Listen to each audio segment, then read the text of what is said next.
दोस्तों, प्रकाश knowledge solution channel पर आपका स्वागत करते हैं। कक्षा 10 प्रश्नावली 13.3 का 7वां क्वेश्चन देखेंगे। इससे पहले का सारा वीडियो चैनल पर उपलब्ध है, आप जाकर प्लेलिस्ट में देख सकते हैं। कह रहा है 32 सेंटीमीटर ऊंचाई और आधार त्रिज्या 18 सेंटीमीटर वाले बेलनाकार बाल्टी रेत से भरी हुई है। इस बाल्टी की भूमि पर खाली किया जाता है। इस रेत को एक शंकुकार ढेर बनाई जाती है। यदि शंकुकार ढेर की ऊंचाई 24 सेंटीमीटर है, इस ढेर की त्रिज्या और तिर्यक ऊंचाई ज्ञात कीजिए। थोड़ा सा टाइम लेकर यहाँ पर आपको चित्र समझाने की कोशिश करेंगे। देखिए, बाल्टी कह रहा है 32 सेंटीमीटर ऊंची आधार की त्रिज्या, यहाँ पर हो गया, ये बाल्टी हो गया और बाल्टी का पकड़ने वाला ये हो गया। कह रहा है कि आधार की त्रिज्या 18, यहाँ से भी त्रिज्या आप ये दूरी को मान सकते हैं, तो ये है 18 सेंटीमीटर ये त्रिज्या है। और इतना ही ऊपर ही होगा, जितना त्रिज्या एक ही जगह कहीं पर होगा वो बराबर ही होता है। उसके बाद कहा कि बेलनाकार बाल्टी है, ये बेलनाकार है यानी बेलन के आकार का है, रेत से भरी हुई है, मतलब कि ये बालू है, इसमें बालू का कण पूरा भरा हुआ है। कह रहा है कि इस बाल्टी से भूमि पर खाली किया जाता है। इस बाल्टी से भूमि पर इसको रखा जाता है, तो यहाँ पर कोई भी चीज़ डालेंगे तो आके नीचे आपका छितरा के रहेगा। एग्जाम्पल के तौर पर ऐसे समझते हैं कि धान आप रखते हैं यहाँ पर, तो ये ऐसे छितरा कर पूरा रखता है, एक जगह करते हैं तो अपने आप ऐसा बन जाता है शंकुकार आकार का। तो इस रेत के शंकुकार ढेर बनाई जाती है, यहाँ पर ढेर बनाई गई है। तो कहा जाता है शंकु की ढेर की ऊंचाई, यहाँ पर ये ऊंचाई है तो ये 24 सेंटीमीटर है। ढेर की त्रिज्या यानी यहाँ से आपको ये वाला दूरी को त्रिज्या कहा जाता है, ये निकालना है। और ये तिर्यक ऊंचाई एल ये निकालना है, ये तिर्यक ऊंचाई कहलाता है, जिसे एल से सूचित करते हैं। ये दोनों हमको निकाल कर दिखाना है। तो क्या करेंगे, जो दिया है मान उसे लिख लेते हैं पहले, उसके बाद बेलन का आयतन और शंकु का आयतन बराबर कर देंगे तो हमारा आंसर आ जाएगा। उसके बाद यहाँ शंकु का त्रिज्या निकलेगा, तो फिर ये पाइथागोरस प्रमेय से हम कर्ण स्क्वायर प्लस लंब स्क्वायर बराबर आधार स्क्वायर वाला फार्मूला से निकाल लेंगे। तो आइए पहले इसे लिख लेते हैं। बेलन का जो आयतन है ये बाल्टी के ऊंचाई और त्रिज्या लें, क्योंकि बाल्टी का ही रूप से बेलन बनाया जा रहा है। इस चित्र में आपको पहले ही बता चुके हैं, ये बाल्टी को और ये रेत को बनाया गया है, इसके अंदर से रेत निकाला गया है।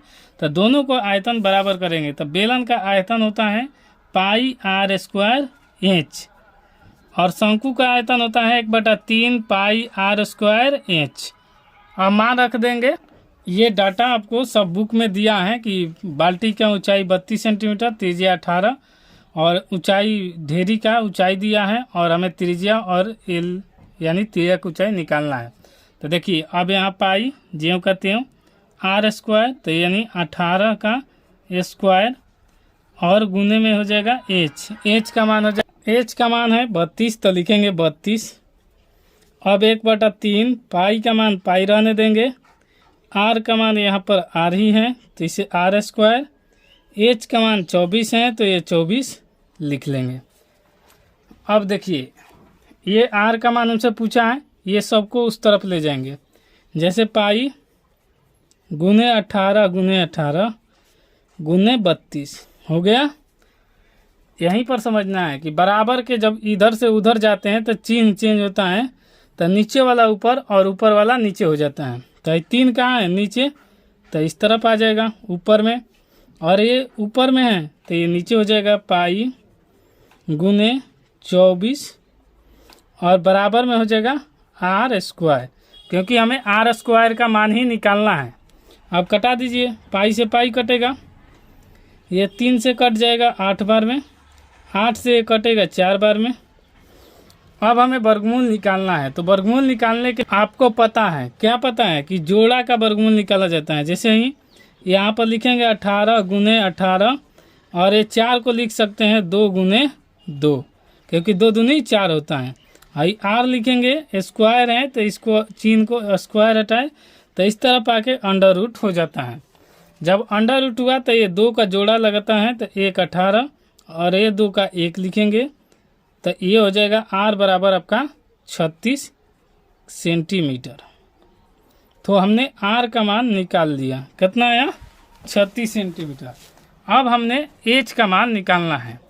तो आपको पाइथागोरस प्रमेय से लिखेंगे एल एच और आर है। तो देखिए, ये आधार हो गया, ये हो गया लंब और ये हो गया कर्ण, क्योंकि त्रिभुज एक त्रिभुज आकृति का बन रहा है। देखिए यहाँ पर ढक देने पर आपको ये त्रिभुज बन रहा है, यहाँ पर त्रिभुज दिखाई दे रहा है आपको, ये त्रिभुज बन रहा है। तो ये हो जाएगा लंब, ये आधार और ये कर्ण।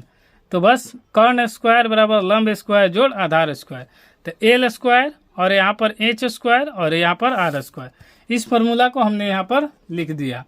तो देखिए एल स्क्वायर, तो एल हो जाएगा, तो ये अंडर रूट एच स्क्वायर। तो एच का मान अभी आपको दिखाया गया है यहाँ पर, देखिए 24 सेंटीमीटर है, और यहाँ पर आर का मान आया है 36, लिख देंगे 36 सेंटीमीटर। तो यहाँ पर 24 का स्क्वायर और ये हो जाएगा आपका 24 का स्क्वायर और प्लस में 36 का स्क्वायर। तो अब एल का मान हो जाएगा 24 होता है 576 और 36 होता है 1296। तो इसको लिख लेंगे 1296।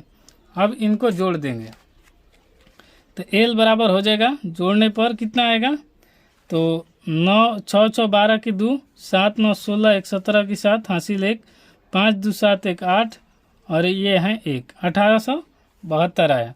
अब इसको हम यहाँ पर क्या करेंगे, खंड करके देख लेते हैं, फिर जोड़ा लगा लेंगे, जो आएगा हमारा आंसर हो जाएगा।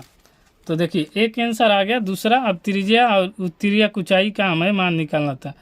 तो ये तिर्यक ऊंचाई है, तो यहाँ पर लिखेंगे 1872, कटाएंगे तो 2 से, तो 2 9 18 और 2 3 6, 2 6 12, फिर 2 ले 2 4 8, 1 2 6 12, 2 8 16, फिर 2 से, तो 2 दूनी 4, 2 3 6, 2 4 8, फिर 2 से भागा देंगे तो 2 एकम 2, ये हो जाएगा 1 और 2 7 14, यानी 117। अब ये कटेगा तो 3 से, तितरी का 9, 2 3 9 27, फिर 3 ले तो ये हो जाएगा 13। अब इसको जोड़ा लगाना है।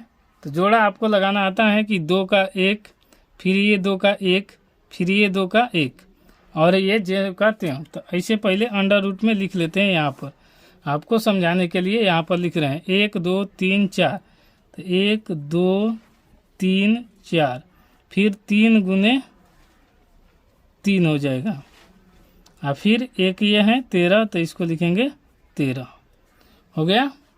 अब एल का मान यहाँ पर लिखेंगे, ये 2 का 1, फिर इस 2 का 1, फिर इस 3 का 1 3, और ये अंडर रूट इसका जोड़ा नहीं है तो ये अंडर रूट ही रहेगा। तो ये हो जाएगा 2 दूनी 4 चढ़ते हैं 12, तो ये हो जाएगा 12 रूट 13 सेंटीमीटर। तो हमें तिर्यक ऊंचाई का मान कितना मिला, तो 12 रूट 13 सेंटीमीटर, और यही इसका आंसर हो गया। जैसे कि इसमें दिखाए गए हैं, तो ये आया हमें 36 सेंटीमीटर, यहाँ पर 36 सेंटीमीटर, और ये आ गया तिर्यक ऊंचाई 12 रूट 13 सेंटीमीटर, और यही आपका आंसर हो गया। दोस्तों वीडियो कैसी लगी आप कमेंट बॉक्स में ज़रूर अपनी राय दीजिएगा। अगर वीडियो पसंद आए तो लाइक शेयर सब्सक्राइब जरूर कीजिएगा। कोई दिक्कत होता है तो कमेंट में अपना सवाल पूछिएगा ज़रूर। मिलते हैं नेक्स्ट वीडियो में, तब तक के लिए जय हिंद।